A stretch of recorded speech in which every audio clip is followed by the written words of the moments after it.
नमस्कार। India debate में आप सबका स्वागत है। मैं हूं आशुतोष पाठक। 4 अगस्त की एक नई टाइमलाइन आ गई है और आप हैरान हो जाएंगे कि ये जो 4 अगस्त की नई टाइमलाइन है ये और खतरनाक कितनी है। मोदी को घेरने के लिए अभी खतरा टला नहीं है। घेरने की नई तैयारी हो गई है। बैकडोर रिहर्सल चल रहे हैं और 4 तारीख की नई टाइमलाइन आ गई है।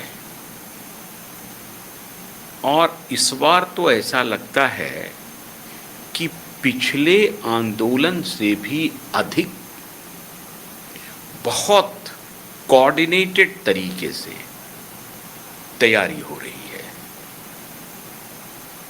टाइमलाइन किसका है, विस्तार से आज पूरी बात बताने जा रहा हूं। लेकिन इस चर्चा की शुरुआत करने के पहले मैं आप सबसे अनुरोध करना चाहूँगा कि हमारा जो OTT प्लेटफॉर्म है, वेबसाइट है, अंग्रेजी में QY.in, हिंदी में prakashtv.in, इन दोनों को ज़रूर लॉगिन करें। जब आप लॉगिन करेंगे इससे हमारा सहयोग होगा और आपके प्रति हम आभारी रहेंगे, हमेशा के लिए आभारी रहेंगे। और हमारी जो अन्य डिजिटल प्लेटफॉर्म हैं, X को डिलीट कर दिया गया था, फिर से हमने शुरू किया है, उसे आप जितनी तेज़ी से फॉलो करेंगे हम उस पर अधिक से अधिक वीडियो डाल पाने की स्थिति में होंगे और आप अधिक देखेंगे। उसी तरीके से हमारे फेसबुक प्लेटफॉर्म को भी फॉलो करिए। और ये मैं विनती कर रहा हूँ, आप सबसे हाथ जोड़ करके अनुरोध कर रहा हूँ, ख़ास तौर से हमारे prakashtv.in और QY.in और ये दोनों प्लेटफॉर्म इसके अलावा, और जिन्होंने हमारे चैनल को सब्सक्राइब नहीं किया है वो ज़रूर सब्सक्राइब करें। एक सब्सक्रिप्शन आपका हमारे लिए बहुत बड़ा हौसला होता है और दुनिया भर में हम आपकी आवाज़ पहुंचाने की कोशिश करते हैं। तो ये जो आपका सहयोग होगा वो हमारे लिए बहुत बड़ी ताकत होगी। अब शुरुआत करते हैं जिस टाइमलाइन का हम जिक्र कर रहे थे। 4 अगस्त को कॉल दिया गया है और नया खिलाड़ी मैदान में आ गया। रूप बदल जाएगा, सिर्फ चेहरा बदल जाएगा, चेहरे पर नया नकाब हो जाएगा, खिलाड़ी वही है। नया नाम दिया गया है E20 जनता पार्टी। अभी तक कॉकरोच जनता पार्टी थी, अभी आ गई है E20 जनता पार्टी। बहुत गहरी साजिश के साथ इसको अंजाम दिया जाने वाला है। और क्या है साजिश, तो सुनिए। E20 जो पेट्रोल का जो विषय है, जिसमें इथेनॉल की ब्लेंडिंग को लेकर के बहुत सारी चर्चाएं हैं, सरकार ने अपने तरीके से खंडन किया है। जो E20 जो इथेनॉल और पेट्रोल के ब्लेंडिंग वाला जो पेट्रोल है, उससे पुरानी गाड़ियों की कॉम्पेटेबिलिटी है कि नहीं है। अभी तक तो ये कहा जा रहा है कि पुरानी गाड़ियां जो हैं वो कंपैटिबल नहीं है। मतलब पुरानी गाड़ियों में अगर E20 का नया मतलब इथेनॉल ब्लेंडेड, जिसकी 20% E20 का मतलब है 20% मात्रा इथेनॉल का और 80% मात्रा पेट्रोल का, इसको जो ब्लेंड करके जो प्रोडक्ट है वो डाला जा रहा है। और पुरानी गाड़ियां जो हैं उनके जो इंजन हैं वो इस तरह के ब्लेंडिंग के लिए कंपैटिबल नहीं है, तो उनके इंजन के कुछ पार्ट्स खराब हो रहे हैं और माइलेज पर असर पड़ रहा है। इसमें विशेषज्ञ की अभी तक कोई कॉन्क्रीट प्रतिक्रिया उस तरह से नहीं आई है, कोई शोध भी सरकार के पास डेटा के साथ नहीं है। आप हैरान हो जाएंगे, ये जो ब्लेंडिंग की प्रक्रिया है ये मोदी ने शुरू नहीं किया है। आप अगर ये सोच रहे हैं कि नितिन गडकरी ने शुरू किया है, उनका बेटा कोई बिजनेस करता है इथेनॉल का, तो उसके ऊपर आप अटैक कर रहे हैं बिना सोचे समझे, तो आप गलत कर रहे हैं।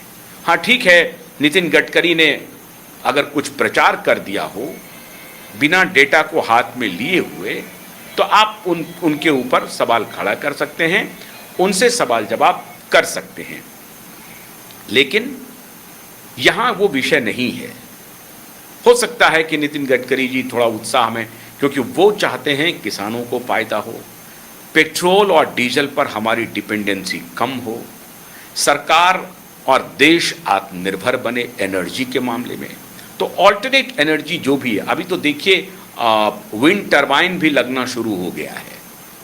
तो वो अति उत्साह में नितिन गडकरी जी हो सकता है कह रहे हों, क्योंकि उनके नज़र में ये लग रहा हो कि अगर किसान ने ऑल्टरनेट व्यवस्था कर लिया एनर्जी का तो हम आत्मनिर्भर हो जाएंगे। लेकिन अब ये इसको दूसरे तरीके से खेला जा रहा है। मैं बताऊंगा, अभी पूरी साजिश बताऊंगा। तो ये E20 का मतलब है कि 20% इथेनॉल और 80% पेट्रोल। इसको लेकर के कॉम्पैटिबिलिटी की समस्या के बारे में कुछ बातें प्रकाश में आई हैं। कुछ यूट्यूबर ने, कुछ और सोशल इन्फ्लुएंसर ने इस तरह का जिक्र किया है। लेकिन ये कितना सही है, इस पर सरकार अभी डेटा इकट्ठा कर रही है, और जैसे ही ये बात सामने आएगी सरकार को आना पड़ेगा। लेकिन थोड़ा नेपथ्य में चलिए, ये मोदी का, गडकरी का शुरू किया हुआ नहीं है। 2001 से ही ये इस पर फॉर्मूला शुरू हुआ। जब सरकार थी वाजपेयी जी की, तो वो इस पर दिमाग लगा रहे थे कि कैसे एनर्जी एफिशिएंट अपने और एनर्जी इंडिपेंडेंट बनाया जाए। और जो लोग इस बात को नहीं समझते हैं उसको आज मैं समझाने की कोशिश कर रहा हूं कि ये कितना बड़ा ट्रैप है और आप कैसे फंसते जा रहे हैं। तो अगर कहीं कुछ गड़बड़ी इथेनॉल में हो रही है उसको दुरुस्त करने की बात कीजिए, लेकिन आप एक बड़े गड्ढे में गिरने के बजाय बड़े गड्ढे में गिरने जा रहे हैं, उससे नहीं बचना चाहते हैं। जो छोटे उबड़ खाबड़ रास्ते हैं उस पे आप चल करके थोड़ा बहुत जो कष्ट उठा रहे हैं वो मंजूर नहीं है, लेकिन गड्ढा में गिरना मंजूर है। इस तथ्य को आज पूरे विस्तार से मैं बताने की कोशिश करूंगा। उम्मीद है आप इस बात को समझेंगे भी। अब ये जो इथेनॉल है इसकी चर्चा 2001 से शुरू हुई। 2004 में जब यूपीए सरकार आई तो बाज़ाब्ता इसको लेकर के पूरा एक टास्क फोर्स के तरह सरकार ने काम किया और इस पर काफ़ी शोध हुए कि ये हो सकता है या नहीं हो सकता है। हम गन्ना किसानों को भी मदद पहुंचा सकते हैं और गन्ना से हम जो है इथेनॉल बना सकते हैं, राइस से बना सकते हैं, और भी जितने प्रकार की चीज़ें हैं जिससे हम इथेनॉल बना सकते हैं उसको ब्लेंड करके हम एक